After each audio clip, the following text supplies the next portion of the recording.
Is Shedeur Sanders the unquestioned quarterback one heading into training camp? What do we think about the offensive line? And is Denzel Boston the best player on the team now? We'll discuss all this and more on the BJack 70 show.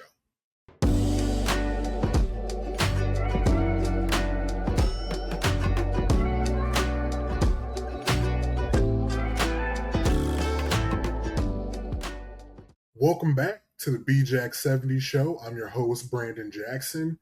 And look, Benny Camp is done. Let's talk about it. Let's go over it. Let's go through all the things that we found out during mandatory minicamp. It wasn't a lot.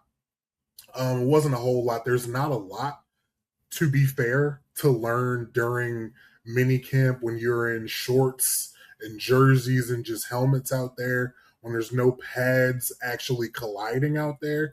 Not a lot of real football, not a lot of real things to see, but there is, you can make some takeaways coming out of minicamp. So let's talk about it. The elephant in the room is obviously the quarterback competition. Is it going to be Shedeur Sanders? Is it going to be Deshaun Watson? We know it's not going to be Dylan Gabriel. At this point, by now, it's probably not going to be anybody else. Probably not going to be Anthony Richardson. Probably not going to be Will Levis, anybody like that. And it's probably not going to be Taylor Green. So we're down to, for sure, Shedeur Sanders or Deshaun Watson. And on this channel, all 2026, I've been saying Deshaun Watson is going to play real football for this Cleveland Browns team. I believed it. It was kind of reported already through Cleveland media. People were talking about it. People are inferring it. People like Adam Schefter and Ian Rappaport and other insiders on, mainstream sports television have kind of intimated that it was going to be Deshaun Watson. But as we come out of minicamp, looking at the footage that we can see, and thank you to all the Cleveland media that was able to be there, that was able to post, practice footage. Shout out to Deion Sanders Jr., Well-Off Media, posting a lot of footage from Tuesday and Wednesday. As of recording, I haven't seen anything of his from Thursday. So, but shout out to him for putting that footage out there so we could see a lot of what was going on. And next week there'll be nothing else to talk about. So I kind of want to go through that film at least a little bit just to see what we can see from it, see if we can gain any knowledge from it. But knowing what we saw, knowing what it looked like previously and what it looks like now, I'm saying Shedeur Sanders has taken the lead headed into training camp, and I don't think that it was necessarily close this week. Deshaun had some bad throws. He had some interceptions. Did have some good throws as well, but I think there were a lot more really good throws from Shedeur. And when it comes to getting the ball out and being decisive and being willing to take the check down, I think Shedeur improved a lot on that front. Now, it wasn't perfect. There was a time, it was on Tuesday, actually one of the big passes downfield that Shedeur threw would have been a sack in a real game because Jared Verse somehow was wide open off the line. Nobody touched him. Nobody even thought about blocking him. But, we don't know enough. We don't know if that's on the quarterback setting protection or if that's on your rookie left tackle, Spencer Fano. And, we'll get into the offensive line later in this video, but that was a big takeaway from Tuesday. That play specifically shows that it's obviously not all there together yet. There's still some work to be done. There's still improvements that need to be made, but he is making progress. Like you can definitely see, if you want to see it, you can definitely see the progression and the improvement from Shedeur Sanders. And I can't necessarily say the same about what it looks like for Deshaun Watson out there.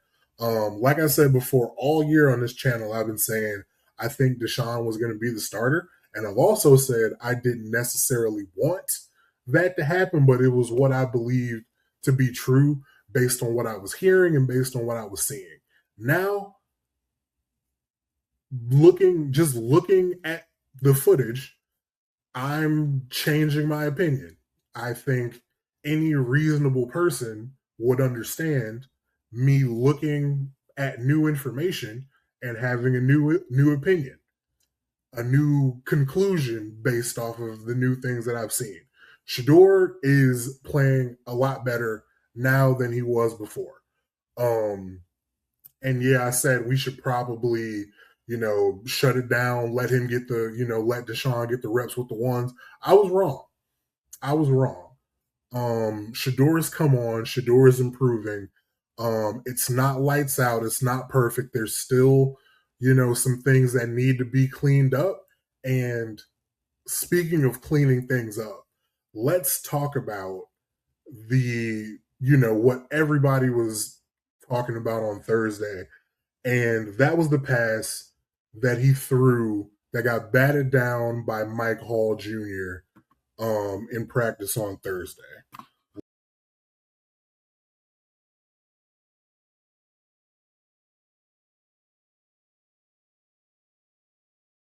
Now, that video, everybody's making a big deal about it. It's not as big of a deal as it looks. It looks bad. It looks funny. Mike Hall has his arm up. He's just holding it up. Shedeur throws the ball right into his hand and bats down. Now, I would like us all to take a minute and let's think about this critically. It's just one play. Shedeur's looking down the field, and he doesn't really, not really looking, throwing the check down, throwing it to the running back out of the backfield. It gets batted down because the arm was right there forever. It's not a big deal. It's really, really, really not a big deal. And if this was any other quarterback, we wouldn't bat an eye. No pun intended. We would not be giving this any more energy than was necessary. Because I'm looking at that play and I'm looking at Shedeur Sanders, and that tells me he knows the play so well. He knows where the check down is supposed to be, that when he throws it, he's not really looking to see if there's an arm from the defensive lineman like in front of him. He's just throwing it to the check down. Now, I will say, when he threw it to the check down, it was pretty late. It was a good amount of time after they had snapped the football. He was looking. And this is practice. I don't know what kind of period in practice it was, but there wasn't a lot of pass rush. So he's looking, nothing downfield. Okay, I'm gonna dump it off. That's way too late to dump the football off. Now, I will have a problem there with not being decisive, not getting the ball out quickly. But the fact that Mike Hall was just there forever with his hands up and it got batted down, that I'm truly not worried about that in the slightest. If there was anything to pick up from that play, it was him holding on to the ball for a long time. But again, like I said earlier in this video, I'm encouraged because what I've watched throughout the week, he has gotten better. And he's still a young quarterback. He's only had 7 starts in the NFL, played in 8 games. Like, he's really still young in this league, still learning this league. So I'm gonna give him a bit of grace on that one. Like it, of course, it looks how it looks, and people are gonna laugh, and people are gonna make jokes, and people are gonna make a big deal out of it, which that comes with the territory. He is Shedeur Sanders. He is one of the most talked about quarterbacks in NFL. So it is what it is. But I'm speaking to my true football fans here. It's really not that big of a deal. All in all, throughout the whole week, throughout this whole off season, headed into training camp, I think we can safely say, because we don't have a starting quarterback name. Todd Monken has not come out and said who the starting quarterback is going to be before training camp, like a lot of us thought was going to happen. Um, the fact that we don't know shows that neither of these guys are spectacular. Neither of these guys has come out and beaten the other. Um, but it looks like you can at the very least say Shedeur played Deshaun to a draw. And if that's the case, I see no reason why you would choose Deshaun Watson to be your starting quarterback over Shedeur Sanders. Um, I think most of the fan base would be energized and happy to see Shedeur Sanders versus Deshaun Watson at quarterback when week one rolls around. It's not the whole fan base. It may not even be a majority, but a good number of people are going to want to see Shedeur if the other person you're telling them is going to start is Deshaun Watson. So I truly think after this whole offseason, what we've seen, what the Browns have done, I think there's no reason for you to not have Sanders starting week one. I really don't. I really don't think there will be any reason to put Deshaun Watson in that situation. Training camp will start in July, and we'll put the pads on, and we'll really see who's gotten better, who has it, who doesn't have it, who works better with the receivers, who works better with the offensive line. Going to have 3 preseason games to figure it out. And I'm really excited to see what comes out of training camp. I'm really excited to see it, especially with this Todd Monken offense, which I think a lot of guys are getting comfortable in. A lot of the receivers are getting really comfortable in this offense, and there's been a lot of explosive plays throughout this week and sprinkled in throughout training camp. So, or excuse me, the off-season program. So I'm excited to see what this looks like when we line up against each other in pads and when we line up against other teams in padded practices and in preseason games before the season starts. So looking forward to that. Let's talk about this offensive line.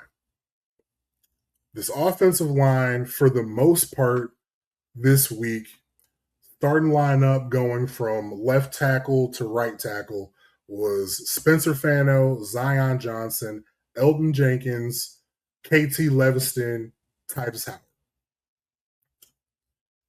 Parker Brailsford mixed in at center with the first team, and Tevin Jenkins also mixed in at right guard with the first team.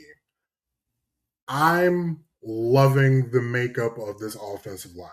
I really am. It cannot be understated how much of an upgrade these 7 guys I just mentioned is over what we had last year. Even if you're including a guy like Tevin Jenkins and a guy like KT Leviston that was there last year. KT Leviston was at tackle last year. That was an absolute disaster, but I think he does have a little bit of juice at guard. I think it would be, clearly Tom Monken believes so, but I think it is a good idea to bump him into guard and see what he can do.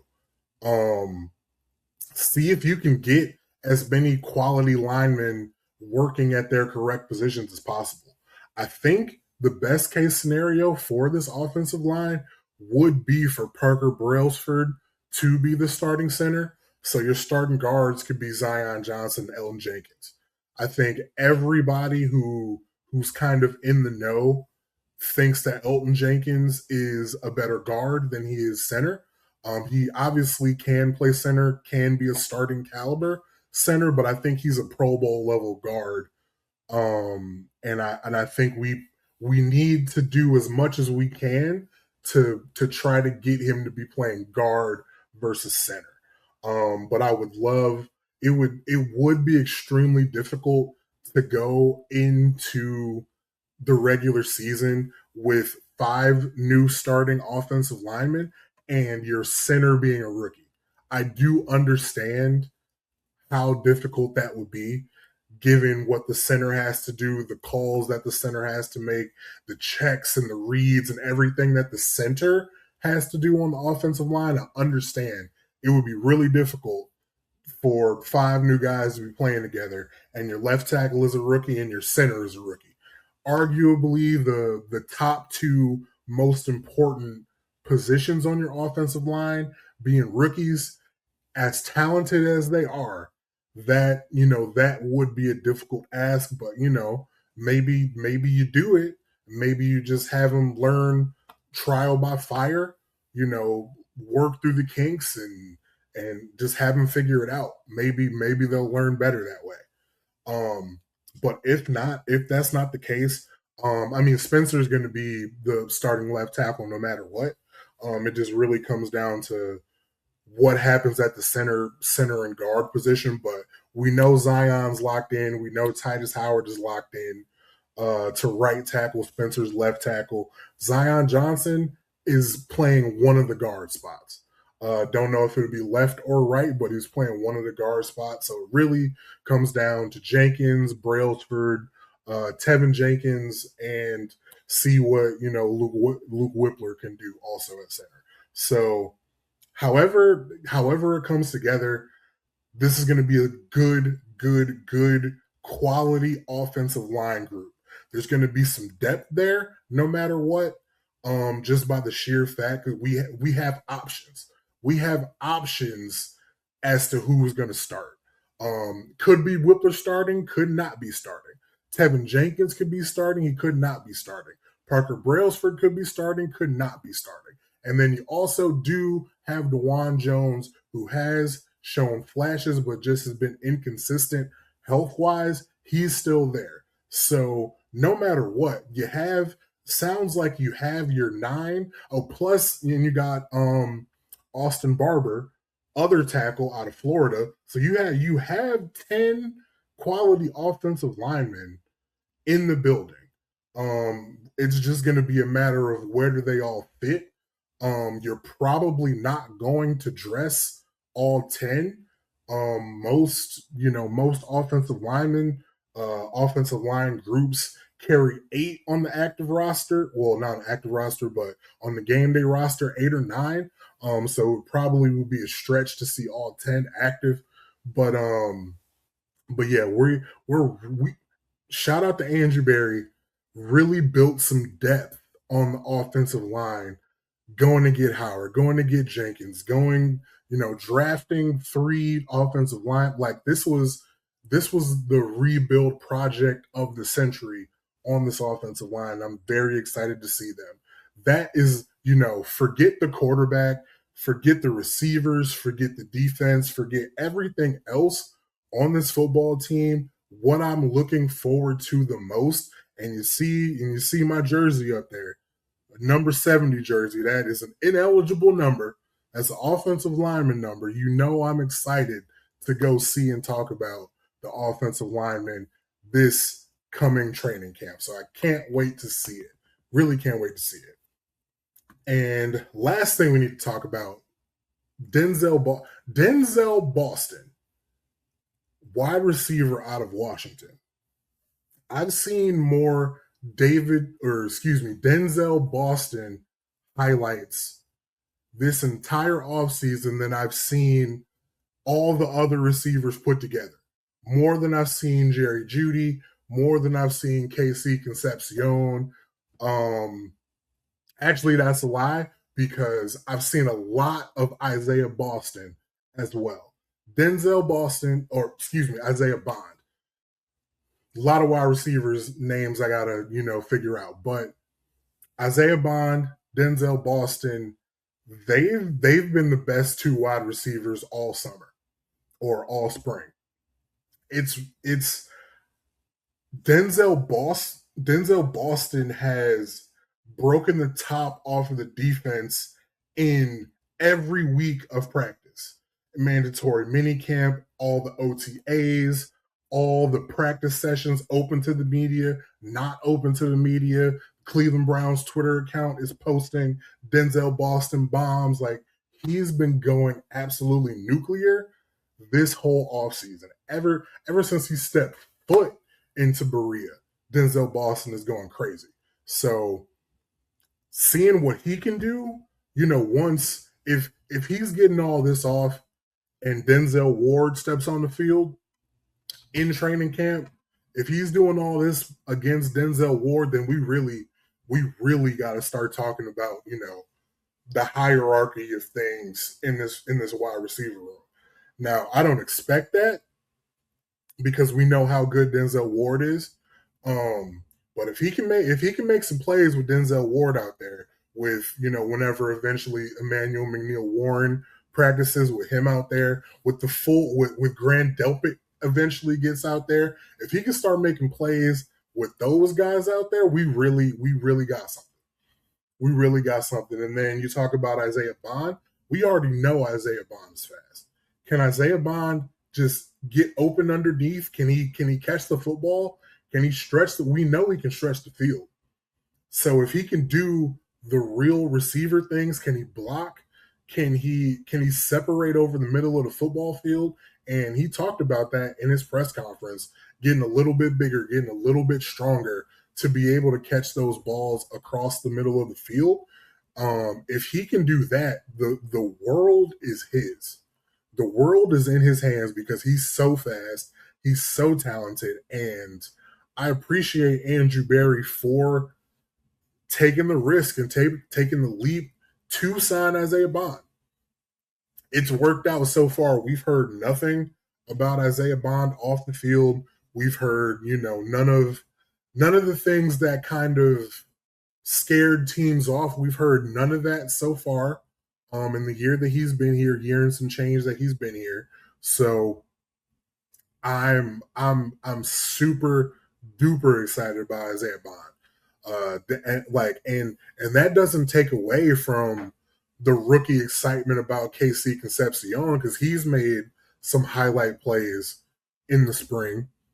And then, Jerry Jeudy's out there. Jerry Jeudy is catching the football, in a couple of these, in some of this footage every now and then. Didn't practice on Thursday, wanted to, precautionary, make sure he was healthy going into training camp. But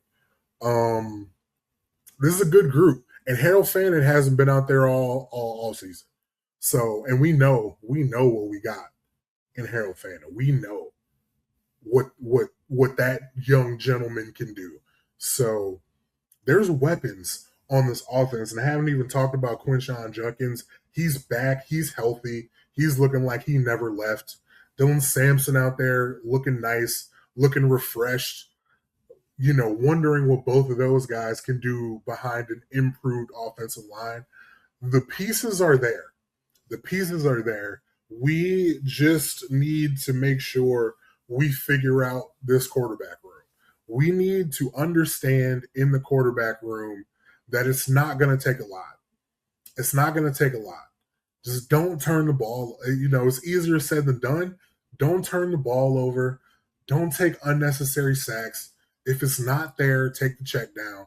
Both of these guys have shown over the course of their careers, one being much longer than the other, that plays can be made. There are plays to be made with both these guys, but sometimes you just need to take what's there.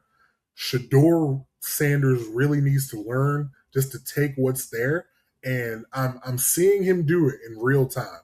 I'm seeing him understand that every play can't be the big play. Every play can't be a winner. Every play can't be a touchdown. So I appreciate him taking the time, know where his check downs are, taking the check downs, even if it's late sometimes. I appreciate the thought process that we're going through to get there. And I think you can only get better with more reps. Um, this training camp, he will be getting a real shot to be the starter, obviously. So like all of that work is going to pay off. Um, and I hope that he's the quarterback. I hope that he can make something happen with these receivers. Like we haven't even like I didn't even mention Tylan Wallace. Like he was a free agent signing. He's made plays here and there. He's not even guaranteed to make the roster. Haven't seen or said anything about Cedric Tillman. Like who knows what's going on with Cedric Tillman. He's not a guarantee to make the roster, but if he does, that means that he showed up and showed out really because he's on the bubble. The locks are Jerry Jeudy, Boston, Bond, Concepcion. That's four. You have four locks already in a room that only usually carries six. So you have two spots between Tylan Wallace, Cedric Tillman, who else? Gage Larvin, Luke Floria, who else? Aaron Anderson. There's two spots for 5 to 6 guys that are fighting for it. And where we've been as Browns fans, it feels good to know that we seemingly have a couple of, a lot of these rooms taken care of. We're not really worried about the running back room. We know we got a dog in there. The wide receiver room, these guys are super young, but we got some real talent in that wide receiver room. Tight end room, we got maybe the best young. I thought about Colston Loveland, my fault. We have one of the best young tight ends in the NFL in Harold Fannin. And this offensive line room, I'm extremely happy with the direction that it's going. Fano, Zion Johnson, Elton Jenkins, Tevin Jenkins, Parker Brailsford, Luke Whippler, Tyus Howard, DeJuan Jones. I'm good with the direction that is going. It's trending upwards. There's a good mixture of young guys and veterans in that group. We just got to figure out this quarterback room. If we can figure out this quarterback room, we will be in extremely good shape heading into 2026. Other side, Jared Verse, we got to get guys healthy. We got to get guys practicing. But we know the defense is going to be, it's not going to be, great like it was with Myles Garrett, but it's going to still be good. And as long as it's good, who knows what could happen, especially with the schedule that we have, who really knows what the limit could be. But that is another episode of the BJack 70 show. I appreciate you being here. If you're still here, go ahead, hit that like button, hit that subscribe button. Check out all the other content on the channel. If you want to see my previous thoughts about Deshaun Watson and Shedeur Sanders, it's there. If you want to see what I thought about the draft as a whole, it's there. Everything football related on this channel. So appreciate you guys being here, and I'll see you guys next week.